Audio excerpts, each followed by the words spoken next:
Hello students. तो आज की हमारी वर्कशीट है वर्कशीट नंबर 33 और ये वर्कशीट हिंदी विषय की है और ये कक्षा 9 की है। इस वर्कशीट में हम लोग अलंकार के विषय में जानेंगे, ठीक ना। अलंकार क्या होता है और उसको समझेंगे, अलंकार के भेद जानेंगे और अलंकार कब कहाँ कैसे प्रयोग किया जाता है इसके बारे में भी हम जानेंगे। तो चलिए शुरू करते हैं। और शुरू करने से पहले मैं आपको बता दूं कि अगर आपने हमारे चैनल को सब्सक्राइब नहीं किया है तो आप सब्सक्राइब कर लें। इस चैनल पर आपके सारे वीडियो आ रहे हैं, इसलिए आप इसको सब्सक्राइब भी कर लें और अपने दोस्तों के बीच भी शेयर करें। तो लेट्स गो, देखते हैं। मनुष्य एक सौंदर्य प्रिय प्राणी है, मतलब मनुष्य जो है इसको सुंदरता अच्छी लगती है, यह सौंदर्य प्रिय प्राणी है। अर्थात अधिकांश मनुष्य को सुंदरता आकर्षित करती है। जैसे कोई सुंदर फूल देख लेता है, कोई सुंदर वस्तु देख लेता है तो आदमी उस तरफ एक बार जरूर देख लेता है, ताक देता है और उसके प्रति कुछ अच्छा अनुभव उसके मन में होता है। उसकी इसी प्रवृत्ति ने अलंकारों को जन्म दिया है, ठीक। अपनी उम्र, क्षमता, ज्ञान, आयु और लिंग के अनुसार सभी किसी न किसी विचार, व्यक्ति, वस्तु, रचना की सुंदरता के कारण प्रभावित होते हैं जो कि उन्हें अच्छी लगती है। आप देख सकते हो बच्चों कि जब बच्चे काफ़ी छोटे होते हैं, 4-5 साल के होते हैं, तो उनको खिलौनों की सुंदरता अच्छी लगती है।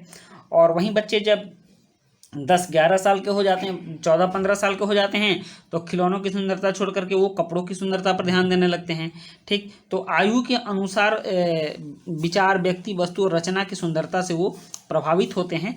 और किसी भी व्यक्ति, वस्तु की सुंदरता 2 कारणों से होती है, चाहे वो व्यक्ति की सुंदरता हो या वस्तु की सुंदरता हो।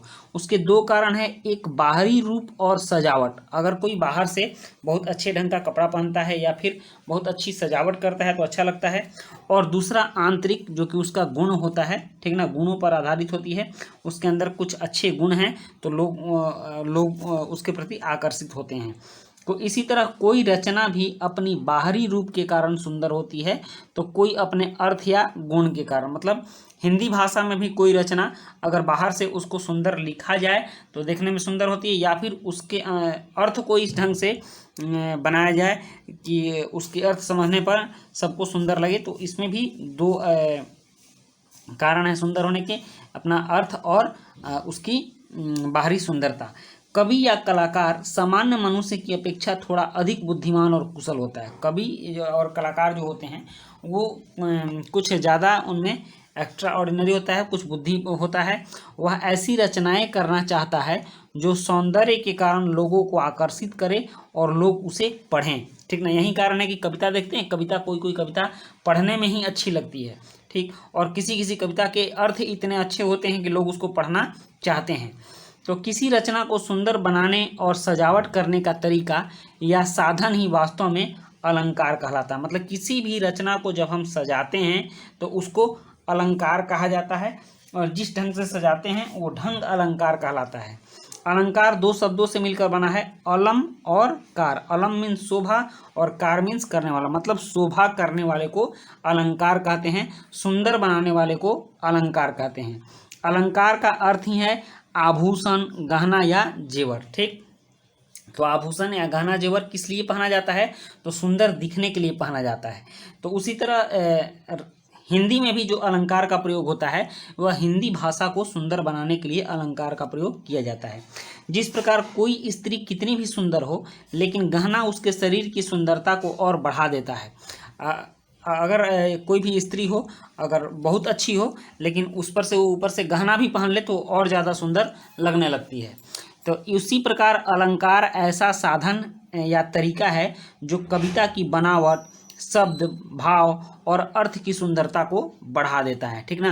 तो जिस प्रकार सोने चांदी के आभूषणों से शरीर की शोभा बढ़ती है, उसी प्रकार अलंकारों से काव्य की शोभा बढ़ती है। तो हमने अलंकार समझ लिया, अलंकार क्या है। अब देखते हैं, देखिए यहाँ दिखाया गया है एक औरत का तस्वीर है और उसने काफ़ी सारे गहने पहनकर अपने आप को सजाया है, तो यह अलंकार है। और अलंकार के भेद भी होते हैं, ठीक ना। तो हम लोग पहले समझ लेते हैं। कविता रचना के लिए अलंकार को भामा, केशव आदि विद्वानों ने बहुत महत्वपूर्ण माना है। कविता के लिए अलंकार बहुत महत्वपूर्ण होते हैं, कविता को सुंदर बनाते हैं, और उनके अनुसार अलंकार कवि को सामान्य व्यक्ति से अलग करता है, जो रचनाकार होगा वह जाने या अनजाने में अलंकारों का प्रयोग करेगा ही, ठीक ना। उसको सुंदर बनाने के लिए जो भी रचनाकार होगा, कविता लिखता होगा, तो वो उसको अगर नहीं भी जानता होगा तो कुछ ऐसे शब्दों का चयन उससे हो जाएगा कि वहाँ अलंकार का प्रयोग हो जाता है।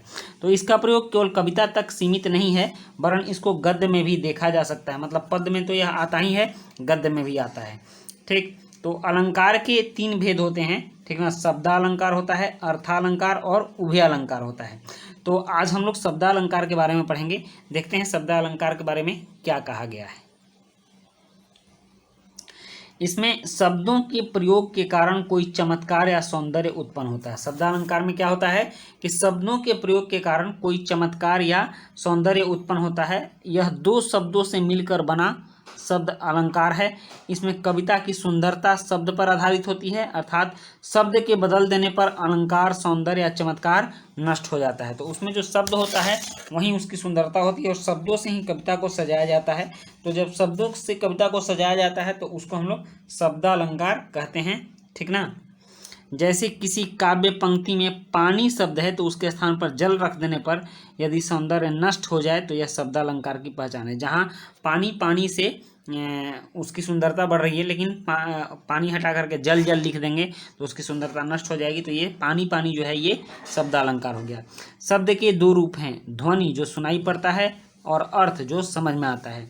तो ध्वनि के आधार पर शब्दालंकार बनता है, और इस अलंकार में वर्ण और शब्दों की लयात्मकता, संगीतात्मकता होती है।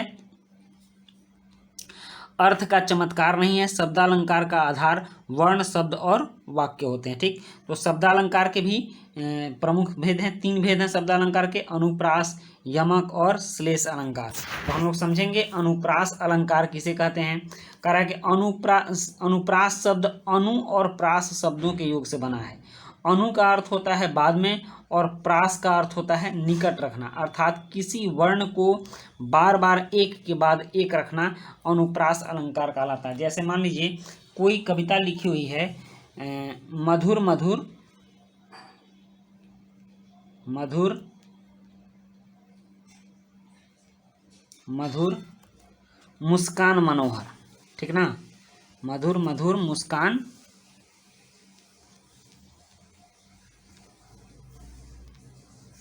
मनोहर, ठीक। तो ये मधुर मधुर जो 2 बार जो सब आया है, म आया ना, म, तो ये क्या हो गया, ये इसमें वर्णों की आवृत्ति होती है। आप देख सकते हैं कि अनुप्रास अलंकार में म वर्ण की आवृत्ति हो रही है, ठीक ना। म वर्ण यहाँ भी आया, म वर्ण यहाँ भी आया, म यहाँ भी आया, और म, इसके म से ही इसकी सुंदरता बढ़ रही है। मधुर मधुर मुस्कान मनोहर, इसके म से सुंदरता, तो यहाँ वर्णों की जो आवृत्ति हो रही है, वर्ण बार बार आ रहे हैं, तो यही अनुप्रास अलंकार है। तो जिस कविता में वर्णों की आवृत्ति बार बार हो उसे अनुप्रास अलंकार कहते हैं। और यमक अलंकार देख लीजिए। यमक जब किसी काव्य पंक्ति में एक ही शब्द का 2 बार प्रयोग हो किंतु उनके अर्थ अलग अलग हों, ठीक ना, तब यह यमक अलंकार होता है। तो इसका एक उदाहरण हम देख लेते हैं, ठीक। इसका उदाहरण है, मान लीजिए कोई कविता की आप लाइन ले सकते हैं, जैसे देखिए, रति रति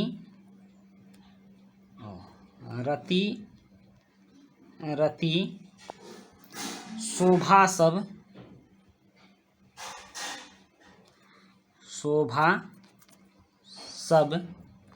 रति के शरीर की, रति के शरीर की, ठीक। अब देखिए यहाँ जो रति रति जो 2 बार आया है, तो इस रति रति का अर्थ मतलब हुआ जरा सा, ठीक ना, जरा सा, थोड़ा सा।